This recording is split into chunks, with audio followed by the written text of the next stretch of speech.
So I've been told, even this week, there were people that came to me and said, I really wish you wouldn't do that so adamantly, because you're going to lose the opportunity to preach the gospel to people, because they're going to hear what you say about the culture or about politics, and they're going to be like, and they're not going to listen to anything else you say. And so what I've decided to do is double down on why I'm doing the culture update.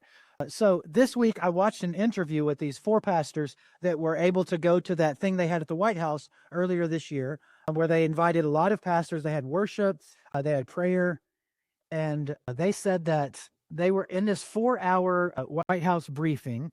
They were struck by how many White House staffers articulated a personal belief and a personal relationship with Jesus, which is starkly different than previous administrations. The deputy chief of counterterrorism said this: "We cannot kill our way out of the hole we're in." He said to these pastors, "What you do is way more important than what I do as far as fixing the problems that are ailing our country. The gospel is what will redeem the world." And he said, so I just need to tell you, in previous generations, people that do what I do, people that preach and they preach about topics in the world, in the culture, they had the luxury of standing on a neutral spot and not being viewed as biased. They could stand in the middle. They could be neutral, and they because the difference in Republican or Democrat and conservative or liberal and left and right, the differences were process differences and policy political differences, and they had the same goal. They just disagreed on how to get to that goal.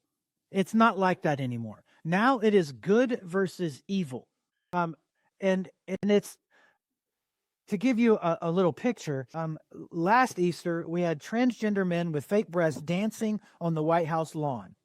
This year, we had the gospel being preached on the White House lawn. There's a huge difference.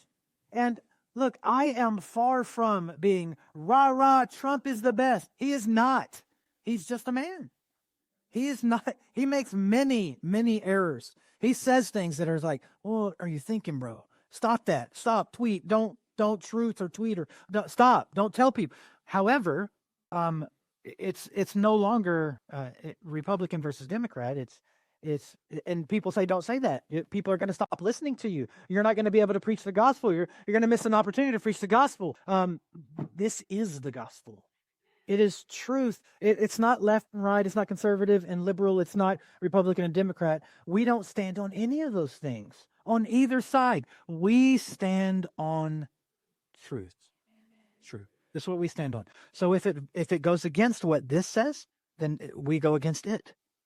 Whether it has to do with racial division, whether it has to do with economic division, whether it has to do with political division, we stand on this fearlessly, clearly, and boldly. What I hope, more than anything, what I hope that you're learning whenever I talk about cultural issues is that you are learning to address cultural and moral overstepping where the government is involved. I don't care which side does it. I hope that you are willing to stand and speak truth, that we are not people that are people pleasers. We are God pleasers, and that is what we are always going to do. We cannot be neutral. We cannot be passive. Christian leaders, especially, I'm talking to you. If you're too worried about sounding politically biased, you will lose your voice as a prophet.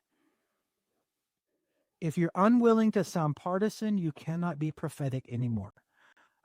On Judgment Day, the Father is not going to look at you and say, well done, my neutral, nonpartisan, unbiased servant.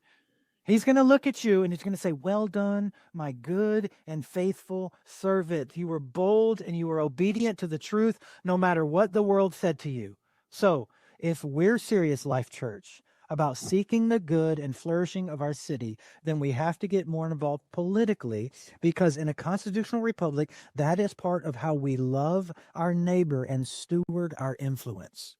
I realize that I'm not talking to everyone. I'm only talking to those of you who believe in the power of the gospel, who believe that the gospel is the power of God unto salvation, because that's what it's all about. You will not lose your opportunity to preach the gospel because the truth overtakes everything.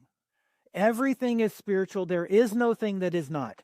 So you have to make sure that you are taking hold of the darkness that is in this world and causing it to submit to the Spirit of our Lord.